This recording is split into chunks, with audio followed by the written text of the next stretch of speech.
chapitre 4. Le chapitre 4 s'appelle Hiranyakashipu terrorise l'univers. Mais je ne vais pas parler d'Hiranyakashipu qui terrorise l'univers. On a déjà entendu parler.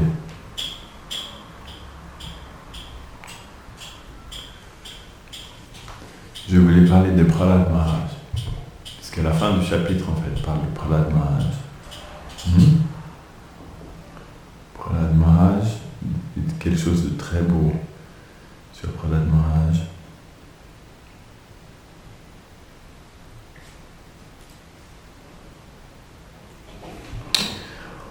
Donc c'est plusieurs versets.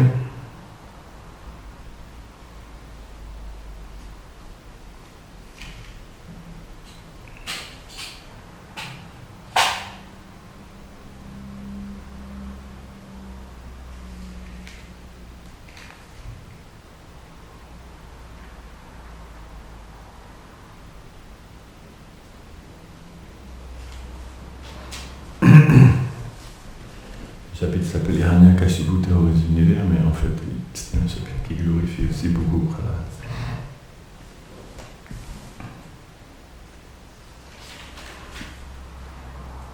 Parce que Prahlad, il est très discret, non? Prahlad est très discret. Il reste là, tout petit sur l'autel, personne ne le voit, personne ne chante beaucoup son nom, personne ne pense beaucoup à lui. Il reste discret, non? Caché dans sa guirlande.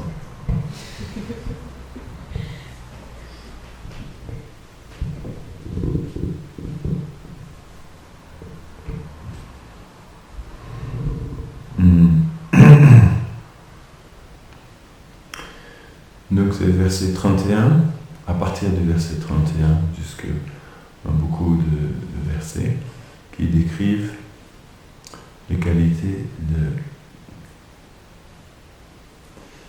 Prahlad.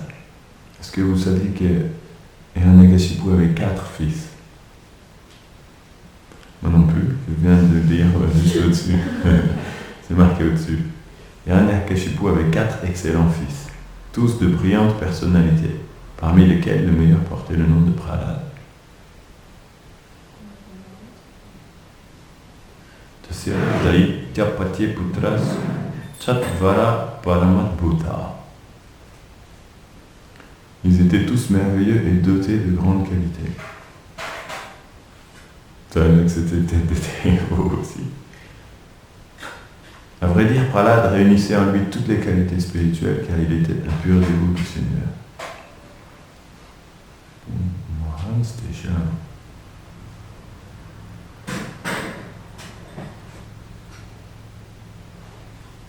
Mat Upasaka.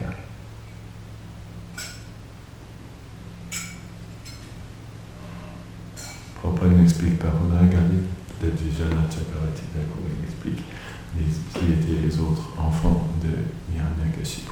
3 frères. Il dit qu'il avait 4 fils, mais il avait une sœur aussi.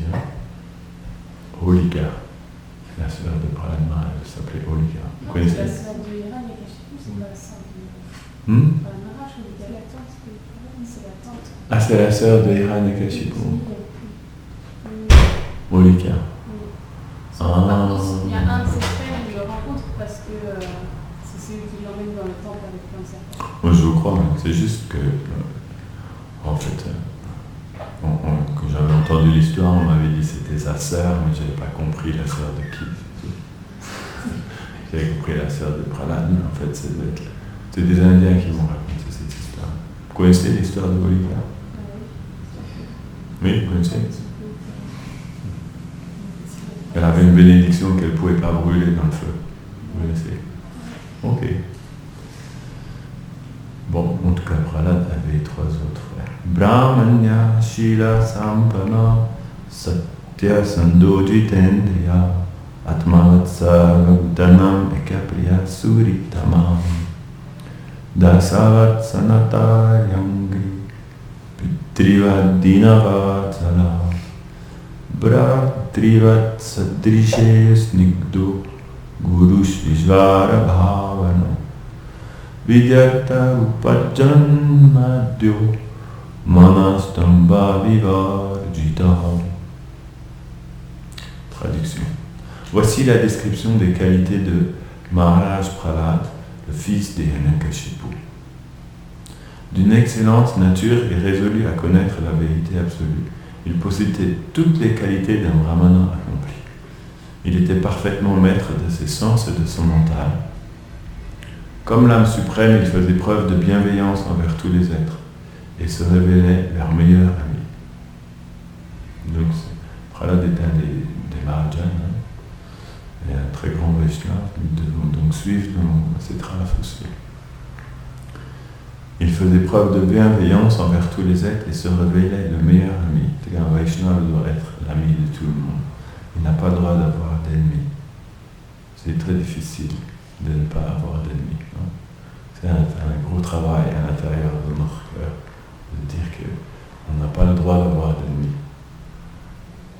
C'est ça un Vaishnava. S'il a des ennemis, selon Prahlad Maharaj, parce qu'il explique, donc quelqu'un voit avec cette vision d'ami et d'ennemi, il n'est pas encore vraiment un Vaishnava. Parce que le Vaishnava doit être Tikshava Karunika. Suridam Sarvabhutanam. Ici, il dit Atmavat Sarvabhutanam. Atmavat veut dire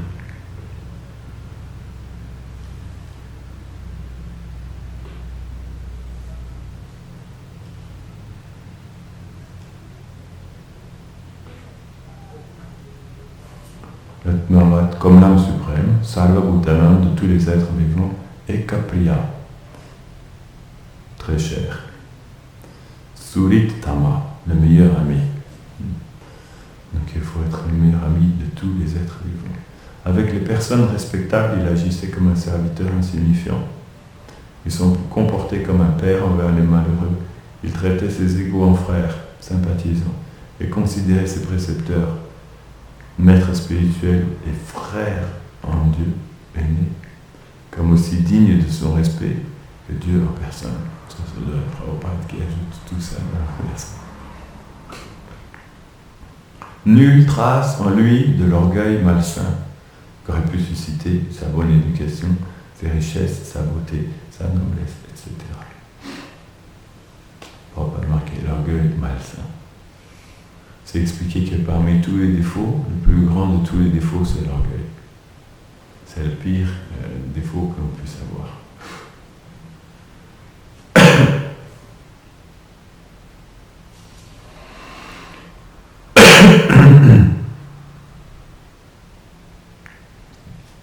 Verset 33. Bien que Prahlad Maharaj ait vu le jour dans une famille d'Asura, lui-même n'était pas un être démoniaque, mais au contraire, un grand dévot de Vishnu. À la différence des autres Asuras, jamais il ne montrait d'envie à l'égard des Vaishnavas. Il n'était pas troublé lorsqu'il se trouvait en danger et n'éprouvait aucun intérêt, direct ou indirect, pour les activités intéressées décrites dans les Védas. Pour tout dire, il considérait toute chose matérielle comme complètement inutile, si bien qu'aucun désir matériel n'avait d'emprise sur lui. Il dominait toujours ses sens et son souffle vital, et du fait qu'il possédait une intelligence et une détermination inébranlables, il réprimait tout désir né de la concupiscence.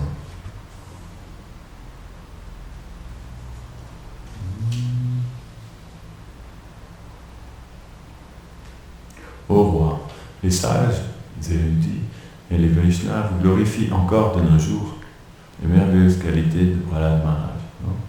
Ce verset n'est pas plus actuel qu'aujourd'hui. Parce qu'il n'y a pas de moment plus dans le futur que maintenant. Non. Donc aujourd'hui, nous avons accompli le Bhagavatam. Je n'avais pas pensé à ça. La preuve de la prédilection du Bhagavatam est devenue véritable aujourd'hui. Il disait, ça vient du Dvapara Yuga, hein? C'est Narada Muni qui explique à Maharaj Yudhishthira que les Vaishnavas glorifient encore de nos jours les merveilleuses qualités de Prahlad Maharaj. De même qu'éternellement on trouve en Dieu toutes les qualités, elles existent également pour toujours en son défaut Prahlad Maharaj.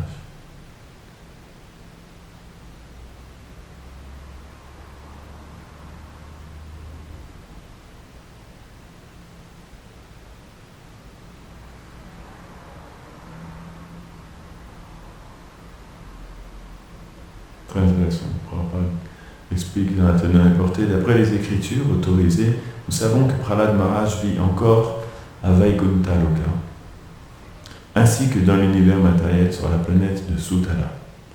Cette faculté transcendantale de se trouver simultanément en plusieurs endroits est un autre des attributs de Dieu, la personne suprême. Goloka Eva Nivashati, Akilatman Bhutto. Le Seigneur apparaît dans le cœur de chaque être et pourtant il vit éternellement dans sa propre planète de Goloka Vrindavan. En vertu de son service de dévotion pure et sans mélange, le Bhakta développe en lui des facultés presque identiques à celles du Seigneur. Un être ordinaire ne peut acquérir ces qualités, mais le Bhakta peut, pour sa part, manifester les mêmes attributs que Dieu, la personne suprême. Non pas dans leur plénitude, mais partiellement. Ça veut dire qu'il peut aussi être simultanément à Vaikuntha et avec Krishna aussi dans le monde matériel. Incroyable, hein? Est-ce que vous avez déjà entendu parler des 5 différentes manifestations de Dham? Vous avez déjà entendu parler de ça? Je vous expliquerai dans une autre classe, c'est très intéressant. Goloka, Gokula, ensuite il y a différents niveaux de manifestation du Dham dans ce monde. Je vous expliquerai ça une fois. C'est un tas très inspirant.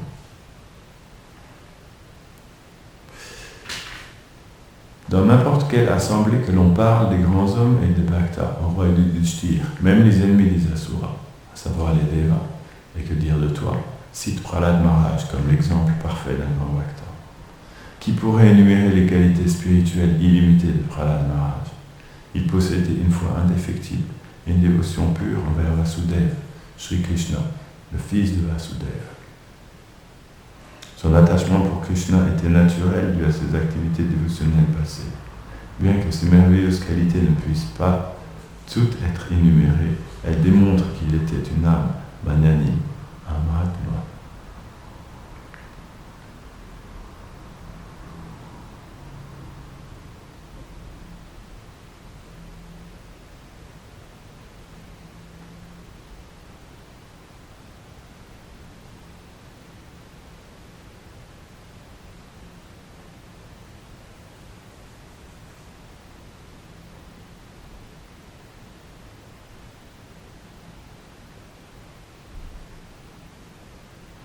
Dès sa plus tendre enfance, Prahlad Maharaj se désintéressait des jeux futiles, à tel point qu'il y renonça complètement pour demeurer silencieux et immobile, pleinement absorbé dans la conscience de Krishna. Contrairement aux petits enfants, il restait juste silencieux et immobile. C'est-à-dire qu'il baignait juste dans l'extase d'être avec Krishna. Pleinement absorbé dans la conscience de Krishna. L'esprit constamment pénétré de la conscience de Krishna, il ne pouvait concevoir comment le monde continue à tourner de la sorte, uniquement axé sur la poursuite de la jouissance sensorielle. Et le verset dit même Jadavat, comme s'il était inerte. Tad Manastaya, pleinement absorbé en Krishna. Krishna Graha.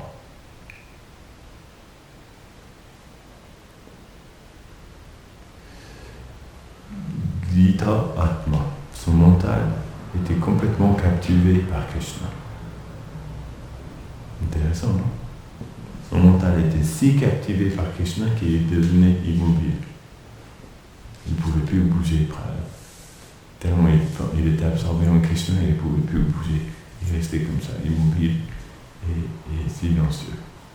Intéressant, hein?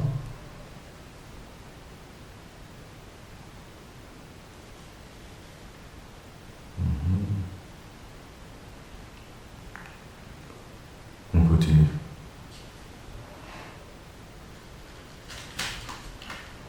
Prahlad Maharaj s'abîmait sans fin dans la pensée de Krishna. Abîmé avec un accent circonflexe sur le i, ça veut dire il plongeait. L'abîme en français, ça a deux mots, hein, deux sens. Le mot abîmer, ça veut dire damage, ça veut dire abîmer dans le sens. Mais abîmer, ça veut dire aussi un abîme, c'est quelque chose de très profond. So it means also to dive deeply.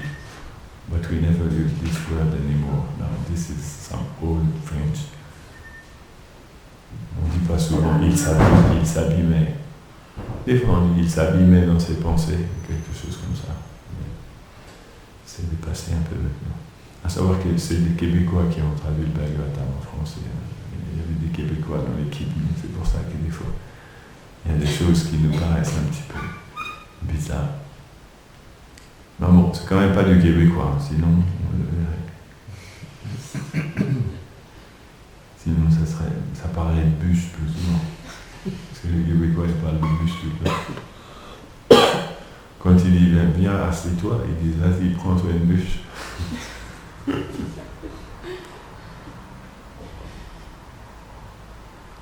Prahlad Maharaj s'absorbait, on va dire, sans fin dans la pensée de Krishna. Ainsi, constamment étreint par le Seigneur, il ne savait pas comment il accomplissait ses activités corporelles. Pour lui, s'asseoir, marcher, manger, se reposer, boire et parler se faisait automatiquement. Le mot est Govinda Parirambita. Il ressentait constamment l'étreinte de Krishna. Incroyable, hein? C'est pour ça qu'il ne pouvait plus bouger, parce qu'il se ressentait. Govinda Parirambita veut dire l'étreinte de Krishna. Il sentait que Krishna le prenait dans ses bras constamment. Donc il restait immobile et silencieux. Pleinement, comme on le dit,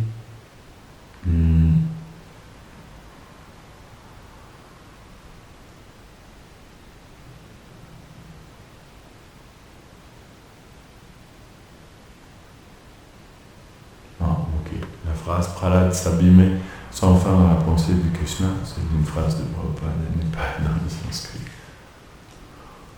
Pour reprendre la phrase du verset d'avant, Krishna graha grihitatma. Par Krishna, qui est comme une puissante source d'influence,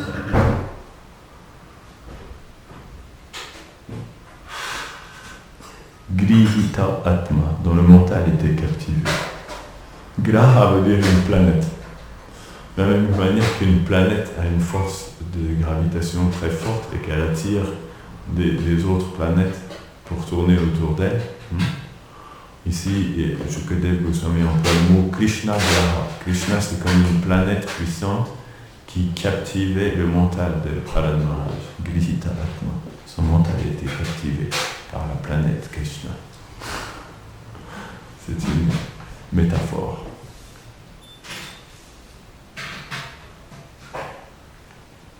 Ainsi, constamment étreint par le Seigneur. Il ne réalisait même plus ce qu'il faisait. Lui, la seule chose qu'il ressentait, c'est que Krishna l'étreignait constamment. Govinda Parirambita. Srila Prabhupada explique dans le Chaitanya Charitamrita, on appelle aussi Krishna Alimgita. Il ressentait l'étreinte de Krishna. Très spécial, hein, Prahlad Maharaj. Il ne dit rien, il est timide dans son coin, mais il expérimente beaucoup de félicité. C'est pour ça qu'on l'a appelé Prahlada. Halada, ça vient du mot Hladini. Hladini, c'est l'énergie de Krishna qui permet à Krishna d'expérimenter la félicité. Et cette même énergie permet aussi aux dévots d'expérimenter la félicité. C'est la même énergie qui nous permet d'expérimenter la félicité. Hladini Shakti,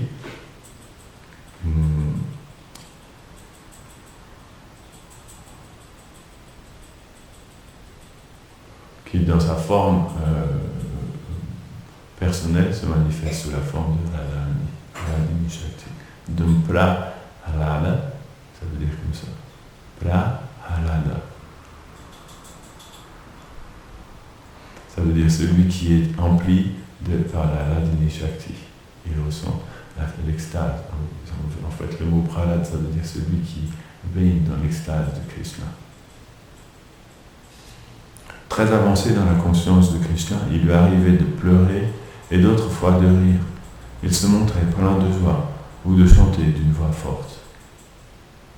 Parfois, il apercevait le Seigneur suprême et se mettait à l'appeler à haute voix, tant il se languissait loin de lui.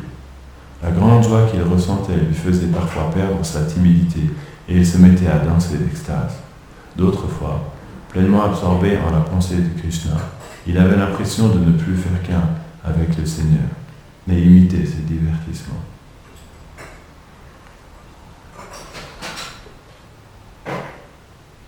Tout dans la portée des Prabhupada, très joli, tout dans la portée. C'est intéressant parce que ça nous fait voir l'expérience interne d'un Vaishnava.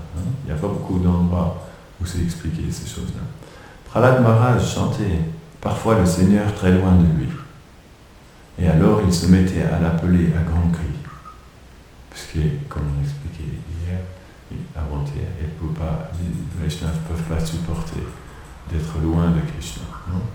Ça veut dire parfois il sent Krishna qui vient, qui le prend dans ses bras, et à d'autres moments il sent que Krishna s'en va. Et là il ressent que Krishna est loin de lui. Non? Et donc, nous on ressent même pas quand Krishna est loin de nous. On ne ressent pas, mais lui il ressentait. Et il se mettait à l'appeler à grands cris, Prabhupada dit. Mm-hmm. It's possible that you are in a shput to give a name to Prabhupada to glorify your name. Because he doesn't know. But who gives a name to the Who gave the name to Prahlad? That's a good question. I don't know. I have no idea. It was not. Radhamni qui lui a donné son nom, parce qu'il est quand même né dans l'ashram de Radhamni. I don't know if he was born in the ashram of Et après, on peut toujours jouer avec les mots et dire que ça veut dire autre chose. Je sais pas. Sometimes, Yogamaya also she makes some, not actually Yogamaya, but Divya Sarasvati. She interferes in the mind of the persons, like when the people they want to, like when Shishupal, no, not Shishupal, yeah, Shishupal insulted Krishna. Lorsque Shishupal a insulté Krishna dans la reine du Rajasuya, en fait, tous les mots qu'il a dit, la déesse Sarasvati, elle lui a donné dans son mental, elle lui a inspiré des mots, des insultes qui à la fois pouvaient être aussi des glorifications de Krishna. Donc le verset qu'il a dit, qui était une insulte en fait, les acharyas expliquent que si tu prends chaque mot et que tu le comprends d'une autre manière, ça fait un très beau verset pour décrire Krishna. Donc peut-être la même chose, elle a fait quelque chose pour que Hiranyakashipu a appelé son fils Prahlad. Peut-être il ne voulait pas dire ça. Donc Prahlad sentait parfois le Seigneur très loin de lui et l'appelait alors à grand cri. C'est ça qu'il faut faire quand on sent Krishna loin de nous. Il faut l'appeler à grand cri. Il ne faut pas le laisser partir loin de nous. Il faut l'appeler tout de suite à grand cri. Puis lorsqu'il voyait le Seigneur à nouveau présent devant lui, il débordait de joie. À d'autres moments, se considérant un avec Krishna, il imitait ses divertissements et, ressentant la séparation, il montrait parfois des signes de folie. Très intense. Parfois, il sentait tellement la séparation qu'il montrait des signes de folie. Ça veut dire quoi, des signes de folie? Peut-être il parlait au mur, ou il parlait tout seul, ou il dansait comme un fou. Non, dans la séparation, souvent on ne danse pas tellement. Enfin voilà, il y a des versets comme ça qui décrivent. Toutes ces émotions du bhakta ne sont guère appréciées des impersonnalistes. Il faut toujours pousser plus loin sa compréhension du spirituel.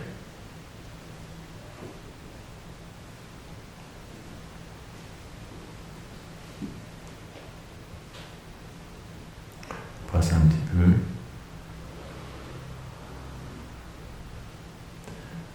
De même qu'un enfant pleure lorsque sa mère le quitte, Prahlad Maharaj se mettait à pleurer, Madati, lorsqu'il sentait le Seigneur loin de lui. Toujours selon le même ordre d'idées, un bhakta comme Prahlad voit parfois le Seigneur venir à lui dans le lointain pour le consoler. Comme une mère répond aux appels de son enfant en disant « Mon cher enfant, ne pleure pas, je viens ». Alors le bhakta se met à danser sans se soucier de son entourage, ni des circonstances dans lesquelles il se trouve, en pensant « Voici mon Seigneur, le Seigneur vient à moi ». Débordant d'extase, le bhakta imite également parfois les divertissements du Seigneur, tout comme les jeunes pâtres qui s'amusaient à imiter les animaux de la jungle.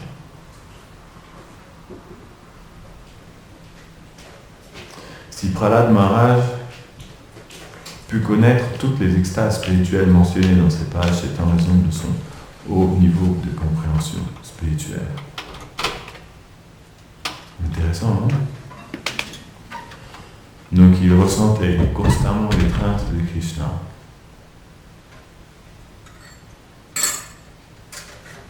Et parfois il ressentait au contraire que Krishna partait loin de lui. Et là il se mettait à appeler Krishna à grand cri. Et parfois il sentait que Krishna revenait. Quand il voyait que Krishna revenait, et là il se mettait à danser. Ça continue. On continue. Parfois, sentant le contact des mains carrées lotus de Krishna, il était transporté d'extase spirituelle et demeurait silencieux. Les poils de son corps se hérissaient et des larmes coulaient de ses yeux mi-clos du fait de son amour pour le Seigneur. Tenez la portée de Srila Prabhupada.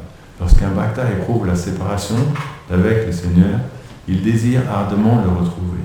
Il arrive parfois que, ressentant la douleur de cette séparation, des larmes coulent d'une manière incessante de ses yeux mi-clos. Sri Chaitanya Mahaprabhu explique dans son Shikshastaka Yugaitam Nimishina Chakshusha Pravishayitam. Les mots Chakshusha Pravishayitam se rapportent aux larmes coulant de façon ininterrompue des yeux du bhakta.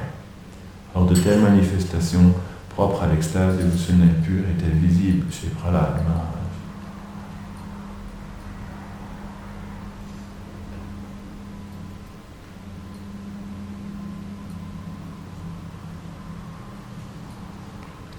Pour avoir vécu au contact de pur bhakta parfaitement accompli et entièrement détaché de toute chose matérielle, Prahlad Maharaj pouvait servir sans relâche les pieds pareils au lotus du Seigneur.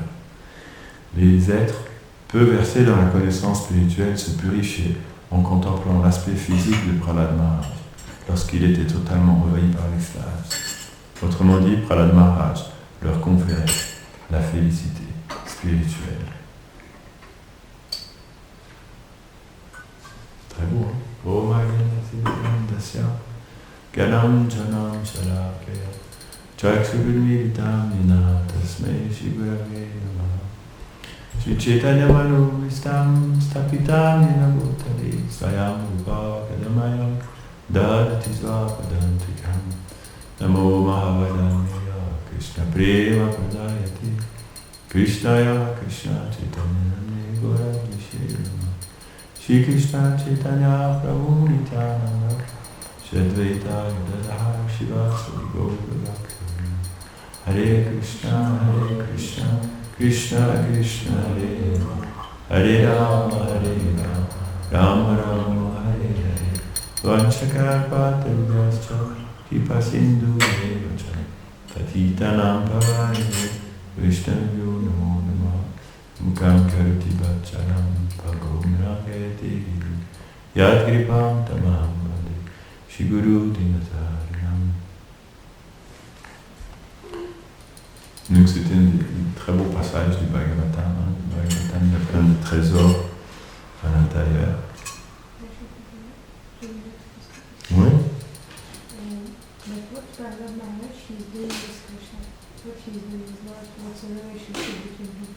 If he is going away, he is coming back, but what they are doing together. You understand? You got the question? Yes, we can ask him. What are you doing, Krishna? Ici, ça n'est pas expliquer tous les détails, c'est juste expliquer quelques aspects. On va pouvoir on pourrait dire ce qui est expliqué ici, c'est une perception semi-interne de Prahlad Maharaj, où il nous explique un petit peu ce que Prahlad Maharaj expérimentait sans en expliquer beaucoup plus. C'est pas expliqué. Prabhupada dit dans une tenue importée, j'ai un petit peu sauté pour rester sur ce point-là, il dit que la relation que Prahlad Maharaj avait avec Krishna était de Vatsalya, mais à sens inverse. Il voyait Krishna comme étant son père. Donc c'est la relation que Prahlad Maharaj avait avec Krishna.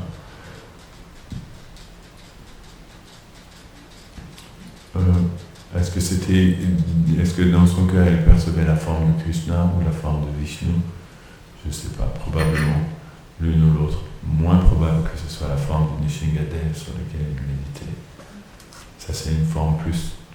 Krishna est apparu dans cette forme-là juste pour le divertissement final. Mais je pense que la méditation de Prahlad était soit sur Vishnu, soit sur Krishna, l'un ou l'autre. Bon, le verset dit employer le mot Krishna. À un moment donné, c'était employer le mot Krishna. Mais c'est toujours relatif parce que Krishna est aussi un nom de Vishnu. Mais des fois, quand on dit Krishna, ça peut vouloir aussi imiter Vishnu, quoique. Là, pareil, il faudrait voir Vishwanath, c'est lui qui rentre dans tous ces détails-là. Donc, on peut retirer de ces versets quelle était sa relation avec Krishna. Parfois, il sentait Krishna l'étreinte, il sentait l'étreinte de Krishna. Parfois, il sentait Krishna être loin de lui et il l'appelait. Et parfois, il voyait Krishna revenir et il devenait joyeux. C'est ça qui est expliqué comme échange. Un peu, on dit Gamana à Gamana. Krishna s'en va et il revient ensuite. Les divertissements de Krishna sont comme ça. Parfois Krishna apparaît, parfois ensuite il repart. C'est la nature de Krishna. Donc, c'est pour ça qu'on dit Chanchala. Krishna il est Chanchala. Ça veut dire il est très instable. Il ne reste pas très longtemps. Il bouge tout le temps. Donc, il vient, ensuite il repart. Il est constamment en train de venir et partir, Krishna. Et la plupart des associés éternels de Krishna expérimentent cet aspect de Krishna. Et c'est ça qui donne la dynamisme d'une relation. Lorsqu'on rencontre quelqu'un et qu'à nouveau après, on devient séparé de cette personne. Non, ça crée un dynamisme dans une relation. Et c'est inévitable, même quand on dit que, même si on vit avec quelqu'un, par exemple, quelqu'un qui est notre enfant, ou notre femme, ou notre meilleur ami, eh bien, on n'est pas tout le temps avec lui. Parfois, il passe dans l'autre pièce, donc on n'est plus avec lui. Non, c'est vrai. Parfois, il va en voyage. Parfois, il rentre trop tard. Non, il devait être là à 6h, mais il est 8h, il n'est toujours pas arrivé. Tout ça fait partie de la relation. Parfois, il est dans la même pièce, mais on ne le voit pas, parce qu'on regarde autre chose. Non. Parfois, il est en face de nous, mais on ne le voit pas, parce qu'on pense à autre chose. Des fois, on est obligé de faire comme ça, vous savez, devant les gens. Parce que quand on est vraiment absorbé dans nos pensées, ça m'est déjà arrivé, parfois tu ne vois pas à 1 mètre de toi, si tu es vraiment dans tes pensées. Parce que nous sommes en fait là où notre mental est, pas là où notre corps est. Souvent les gens pensent qu'on est là où notre corps est, mais en fait c'est faux. On est là où notre mental est. À tel point que si notre mental pense à Vrindavan, c'est considéré qu'on est à Vrindavan. C'est une autre manière pour être à Vrindavan. Rupa Goswami dit, une des injonctions de la bhakti, c'est qu'on doit demeurer à Vrindavan. Mais si ce n'est pas possible physiquement, alors on peut le faire mentalement. Ça veut dire qu'on a le plein bénéfice en faisant les choses mentales. Au niveau spirituel, lorsqu'on accomplit les choses mentalement, on a le même bénéfice que quand on les accomplit physiquement. C'est pas vrai qu'on a plus de bénéfices en allant physiquement à Vrindavan qu'en y allant mentalement. Ce que Rupa Goswami explique, par le simple fait de penser, tiens, je vais aller à Vrindavan. Par exemple, tu vas bientôt aller à Vrindavan. Par le simple fait de penser, oh, j'ai envie d'aller à Vrindavan, tu as déjà obtenu le bénéfice d'aller à Vrindavan. Prabhupada Goswami a écrit ça. Il faut que la pensée soit sincère. Tu vois, si quelqu'un dit, oh, j'aimerais tant aller à Vrindavan, il a déjà le bénéfice d'avoir été à Vrindavan. Maintenant, c'est utile aussi d'aller à Vrindavan parce que ça va, de la même manière, ça va créer un autre aspect de la relation avec Vrindavan, qui est le fait d'y être réellement, physiquement aussi.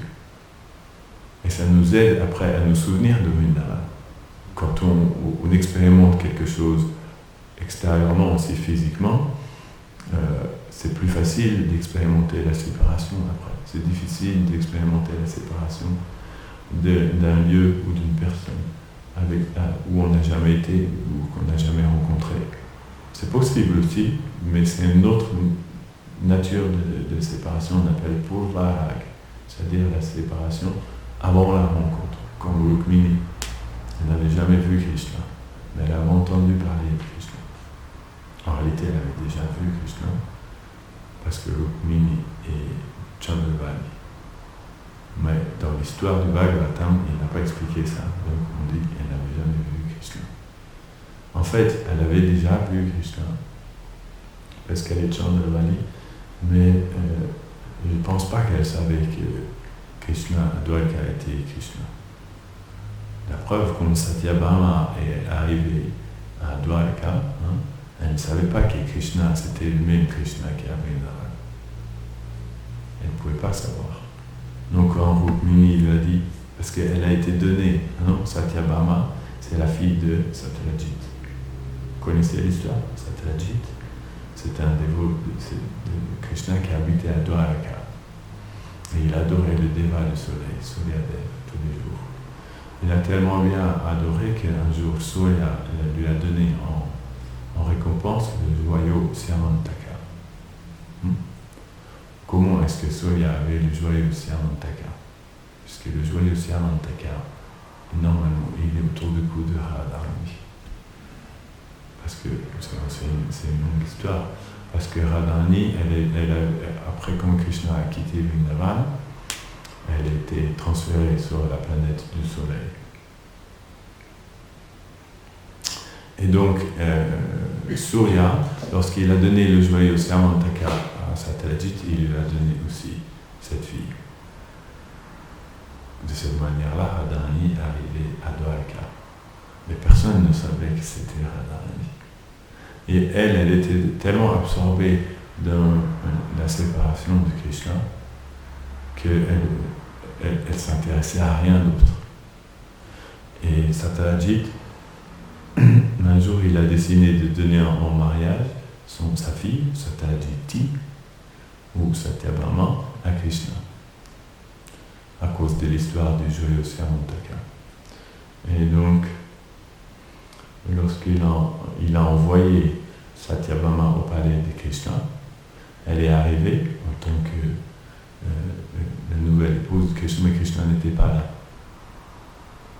Il n'était pas dans le palais à ce moment-là. Donc Rukmini, elle était déjà l'épouse de Krishna à ce moment-là.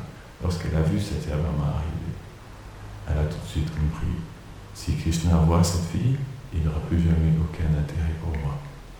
Parce que la beauté de Satyabhama éclipsait complètement la beauté de Rukmini. Donc elle a décidé, il faut que je cache cette fille, il faut que jamais il la rencontre.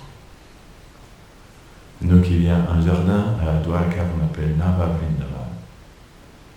L'architecte des demi-dieux Vishvakarma, il a créé dans la ville de Dwarka un gigantesque jardin, comme Central Park dans New York. C'est gigantesque, Nava Vrindavan, c'était gigantesque en plein cœur de la ville. Et là, il a construit la réplique exacte de Vraj. Il y avait la rivière Yamuna, la colline Govardhan, tout disposé exactement pareil, c'était comme Vrindavan. Mais Krishna n'allait jamais dans ce jardin-là, parce que c'était trop dur pour lui de se souvenir de Vrindavan comme ça. Donc Krishna avait décidé qu'il n'allait jamais Vrindavan. Donc Rukmini a décidé, je vais cacher cette fille, Satyabhama, dans le jardin de Vrindavan. Et elle l'a emmenée en plein milieu du jardin, elle lui dit, tu restes là. Et il y avait d'autres jeunes filles qui vont s'occuper de toi. Les Vana Devi, on appelle les déesses de la forêt. Elles ont fabriqué un couche pour Satyabhama et elle vivait là dans son couche. Et elle lui a dit, ça te va de vivre là? Satyabhama a dit, c'est très bien. J'ai pas du tout envie de rencontrer ce prince-là, ça m'intéresse pas du tout. Parce qu'elle ne savait pas que c'était Krishna. Elle n'avait pas du tout envie d'être mariée à quelqu'un d'autre. Donc elle se dit, c'est un très bon arrangement. Mon père m'a envoyé dans ce palais, j'avais pas du tout envie d'épouser ce prince-là. J'ai même pas envie de le voir. Je veux rien savoir sur lui. Et je reste dans ce jardin, ça me va très bien. En plus, ça ressemble à Vrindavan. Voilà ce qu'elle pensait dans son... Elle n'avait aucune idée que c'était Krishna. Et Krishna, lui, il n'avait aucune idée qu'elle était là, parce que quand il est rentré, Rukmini avait déjà caché Satyabhama dans le jardin. Personne n'était au courant de rien, juste Rukmini savait. Donc j'ai un peu bifurqué, mais c'est la belle histoire, Lalita Madhava. Rupa Goswami a écrit cette histoire, Lalita Madhava. Ça c'est juste une goutte de l'histoire, c'est incroyable déjà, mais ça c'est juste une petite goutte de l'histoire. Cette histoire-là, c'est vraiment complètement incroyable. C'est comme si Rupa Goswami, il re-raconte le Srimad Bhagavatam, mais en 1000 fois mieux qu'est-ce qu'on avait pu imaginer. C'est-à-dire, après que Krishna a quitté Vrindavan, tous les divertissements à Dwarka, il explique d'une manière tellement incroyable, en expliquant ce que Shukadev Goswami n'a pas expliqué. Shukadev Goswami a juste expliqué l'histoire extérieure, mais il n'explique pas qui est qui, pourquoi ils sont là, comment ils sont arrivés ici. C'est toute une longue histoire. Comment Donc, pourquoi je dis ça déjà?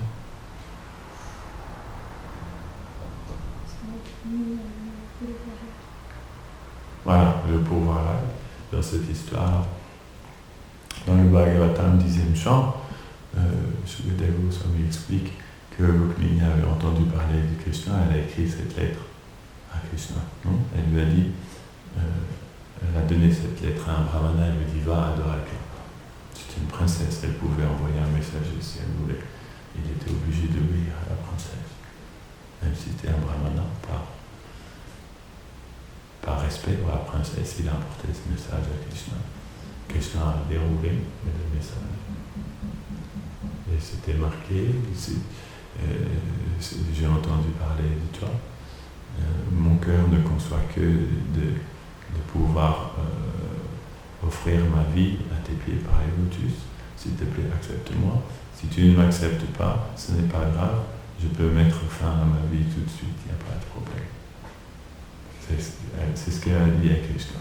En gros, je m'offre à toi, s'il te plaît, accepte-moi. Si tu ne veux pas, il n'y a pas de problème, je peux mourir aussitôt. Tu choisis, tu peux choisir. Elle a dit ça. Très intense, les Vaishnavas. Il sait comment s'adresser à Krishna. Et donc, Krishna, il s'est retrouvé bloqué. Il est parti, il a pris son chariot et il est parti. Et elle lui dit, et si jamais tu as envie de venir pour m'accepter, elle lui dit, je vais être marié après-demain, ou demain, quelque chose comme ça. Donc, dépêche-toi. En gros, tu as le choix de venir avant, demain ou après-demain, ou sinon, je quitterai mon corps. Et elle dit, si jamais tu as l'intention par hasard de venir, il faudra que tu viennes au moment, parce que là il va y avoir tous les soldats de la planète Terre qui vont venir pour ce mariage. Elle devait être mariée à qui? Je sais pas. C'est ça, non? Coriace, très coriace, je sais pas. Et en plus de ça, il y a un moment où je serai accessible, c'est quand, dans le processus du mariage, je dois me rendre au temple de Durga, qui se trouve en dehors du palais. Et là, à un moment donné où je sortirai du temple de Durga, ce sera plus facile d'accès. Donc Krishna est venu, il a pris son chariot avec ses chevaux. À Dwarka, Krishna il a un char avec des chevaux. Les chevaux de Krishna s'appellent Trishtup, Anushtup, je ne me rappelle plus lequel. Et le conducteur du char s'appelle Daruka. C'est lui qui conduit le char. De la même manière que Krishna a conduit le char d'Arjuna, Krishna lui aussi il a un conducteur de son char qui s'appelle Daruka. C'est une âme très spéciale aussi, Daruka, parce que c'est lui qui a ramené Krishna à Vrindavan plusieurs fois. Et donc le char de Krishna, lui, il va plus vite que le mental. C'est pas comme aujourd'hui il marche pas sur la route, hein, le char de Krishna. Il vole avec son char. Donc en quelques instants, il est arrivé jusqu'à la ville, je ne sais plus dans quelle ville elle se trouvait, Rukmini. Et là, il est arrivé pile au moment donné où tout le monde était rassemblé et Rukmini était en train de sortir du Durga Mandir, du temple de Durga. Et Krishna est arrivé là, il s'est mis comme un peu en retrait par rapport à l'assemblée. Et là, il a entendu. Et tout de suite, Krishna s'est dit, mais je connais ce son-là. Je ne connaissais pas. Parce qu'il a reconnu tout de suite. Mais je connais qui est-ce qui marche comme ça. Il n'y a pas deux personnes. Krishna est expert. Il dit, il n'y a pas deux personnes qui marchent de cette manière. Il a tout de suite compris que c'était Chandravali. Parce que Krishna connaît. Il a dit, oh, je ne connaissais pas. Et ensuite, quand il l'a vu, sans doute au début, son visage était voilé comme ça. Mais il a reconnu tout de suite. Et donc là, il a kidnappé Rukmini. Comme un lion, c'est expliqué. Comme un lion a sauté dans...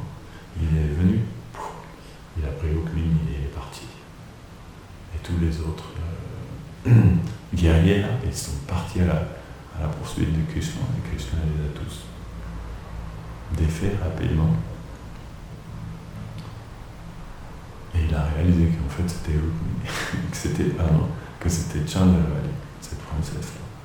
Il a reconnu, parce que c'est la même personne. Parce qu'en fait, lorsque Krishna a quitté Vrindavan, ensuite, les parents de Chandravali ont quitté leur corps et elle a été envoyée en dehors de Vraj pour être adoptée par ce roi-là. Donc elle était devenue connue comme la fille de je ne sais plus quel roi. Et elle a reçu le nom de Rukmini. Mais c'était la même personne. Vous comprenez ? Tout ça, ça n'est pas expliqué dans le Srimad Bhagavatam.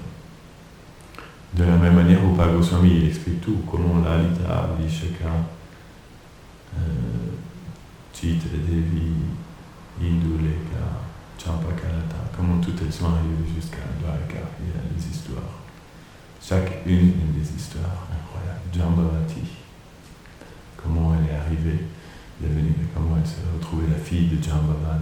C'est une des gopis aussi, de Vlad Jambavati. C'est toute une histoire incroyable. Personne n'aurait pu imaginer une telle histoire.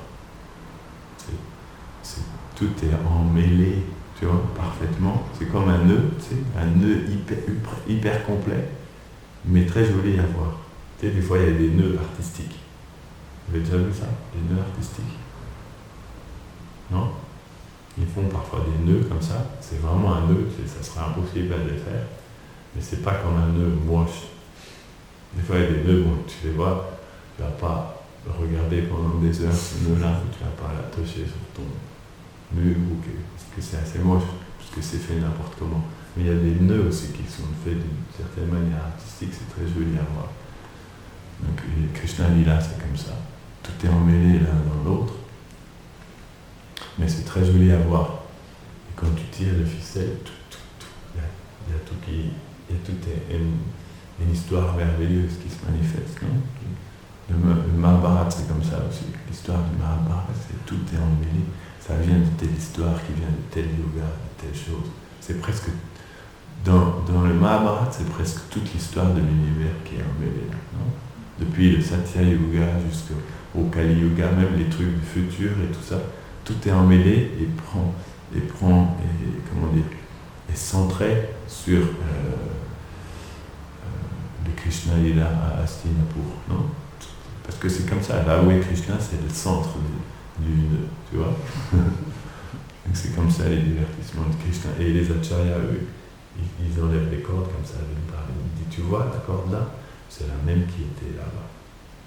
Donc tu vois la corde rentrer, ça fait à l'intérieur, tu sais pas quelle corde c'est de l'autre côté, non? Mais les acharyas, ils peuvent te dire, en fait, cette corde-là qui vient, elle fait comme ça, et c'est celle-là. Ah, en fait, ça, c'est connecté à ça, là-bas, non? C'est comme ça. Les acharyas peuvent voir toute cette merveille de Krishna Lila. Donc, c'était pour le Varak, c'est rencontrer Krishna sans avoir vu encore pour la première fois. Mais c'est la dynamique de Krishna, donc de partir et revenir. Ça crée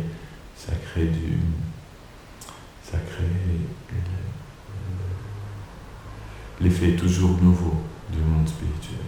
Parce qu'en fait, à chaque fois que Krishna revient, c'est comme si c'était la première fois. Un des aspects spéciaux des divertissements de Krishna, c'est que bien que Krishna fasse tout le temps la même chose, à chaque fois qu'il le fait, ses associés expérimentent comme si c'était la première fois.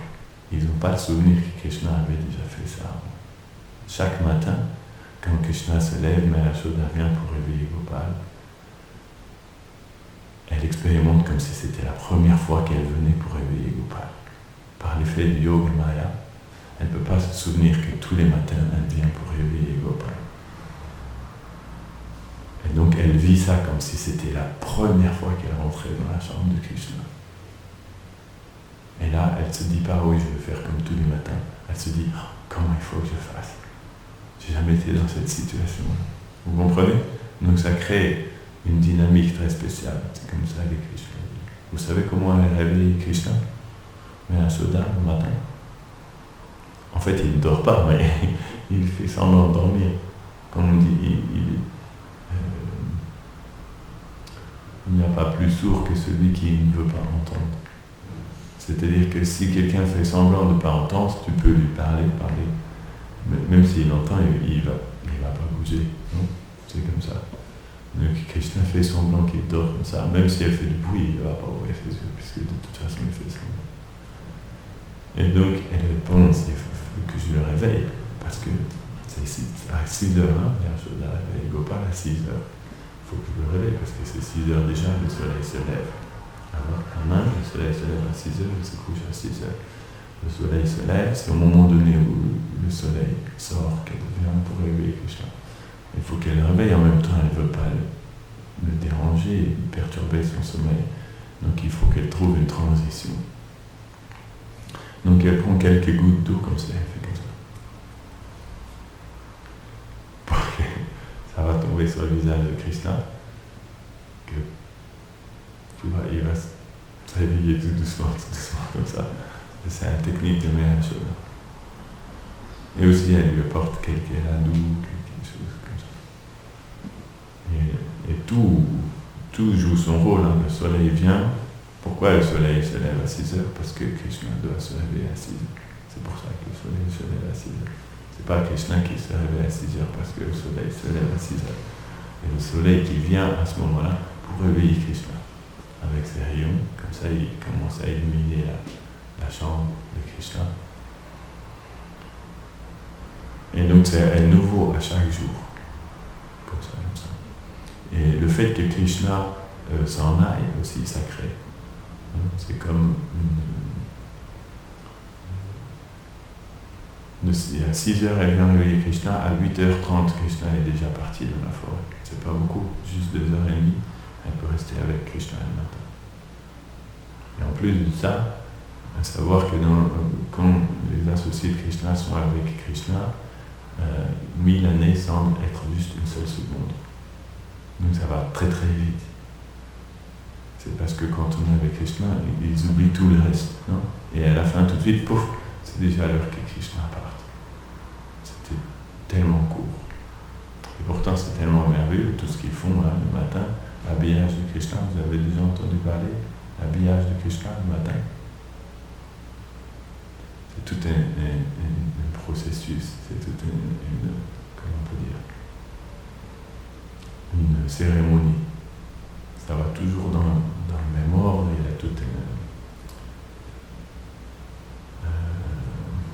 comment on peut dire ça? Un rituel, voilà.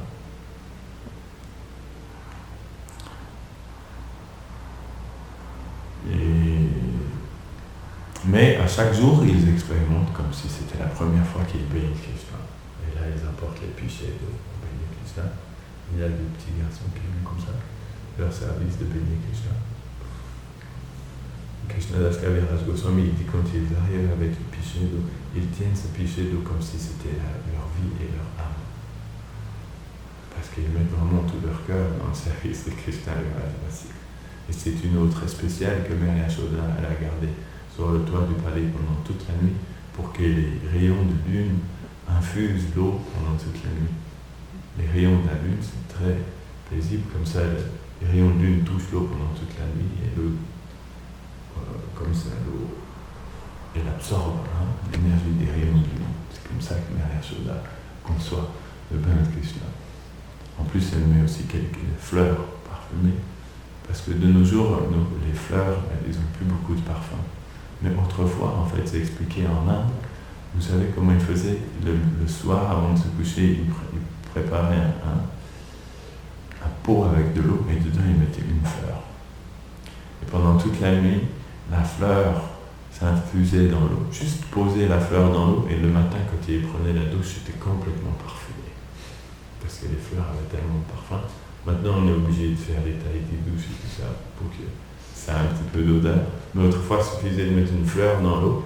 Les fleurs étaient tellement parfumées que le lendemain matin, quand vous preniez votre douche, ça avait une odeur incroyable. Donc, comme ça, ils arrivent, ils portent le pot, ensuite ils vont bénir Krishna. C'est tout un merveilleux rituel.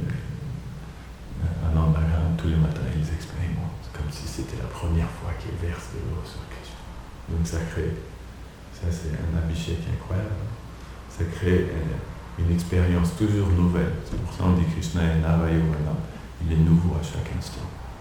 Jamais il pense encore, il va falloir bénir Krishna ce matin. C'est toujours pareil, vraiment. Il y en a ras-le-bol. Ce matin, j'y vais pas. Je reste dans mon lit. Ils ne peuvent pas penser ça. Ils pensent tout le temps, waouh, tu te rends compte, et ce matin, il faut qu'on aille bénir Krishna. Ça ne nous est jamais arrivé encore comme si c'était leur première fois. Ils vont. Mais Yashoda donne les ordres à chacun, c'est elle qui fait le chef d'orchestre. Toi, tu vas là, toi, tu fais ça, maintenant, toi, tu viens, fais ça. Elle dirige tout. Et donc, de cette manière-là, les divertissements de Krishna sont toujours nouveaux. Et donc, parfois Krishna vient, parfois Krishna part. Là, le Maharaj expérimentait ça. Parfois Krishna s'en va, il l'appelait à grands cris, il se mettait à pleurer. Parfois Krishna revenait et devenait empli de joie tout d'un coup. Et il se mettait à danser comme ça, personne ne comprenait. Il pensait qu'il était pris par la folie. Le jeune Prahlad. En fait, dans son cœur, il vivait constamment avec Krishna. C'est la manière dont, en fait, un Vaishnava très avancé vit constamment avec Krishna. Yomam Pashati Sarvatra, mais c'est un niveau, au niveau de la Swarup, quand il peut voir vraiment Krishna apparaître dans son cœur. Et même s'il est dans ce monde-là, à l'intérieur de son cœur, dans sa vie de tous les jours, il y a des divertissements avec Krishna. Krishna vient, Krishna repart. Vous connaissez l'histoire de Bilvarangal Thakur. Il avait rencontré ce jeune, il était devenu aveugle, parce qu'il avait percé ses yeux. L'histoire incroyable, tu sais quoi, c'est que le Krishna Karnamrita, Bilvarangal Thakur, il l'avait écrit avant tout ça, en fait. Lorsqu'il était le Brahmana, avant que toute l'histoire arrive et tout ça, il avait déjà écrit le Krishna Karnamrita. Ce qui nous laisse voir que c'était pas un être ordinaire quand même. Et donc, il y a ce jeune pâtre qui est venu, qui l'a pris par la main à Vrindavan. Et un jour, il a lâché sa main. Et là, comme il ne le voyait pas, il essayait de rattraper. Et il ne pouvait pas rattraper Krishna. Donc il a dit à Krishna, ok, tu peux lâcher ma main si tu veux, mais on va voir si tu es capable de sortir de mon cœur. Il m'a dit ça. Il a dit là, on va voir si tu es capable de sortir de mon cœur. Krishna n'a pas pu. Donc les Vaishnavas très élevés dans leur cœur, ils expérimentent ces interactions avec Krishna dans la vie de tous les jours, et c'est ça un petit peu l'histoire de Prahlad Maharaj qui est expliquée. La merveilleuse histoire du Bhagavatam. Jai. Gantara Shrimad Bhagavatam ki Jai. Prabhupada ki Jai.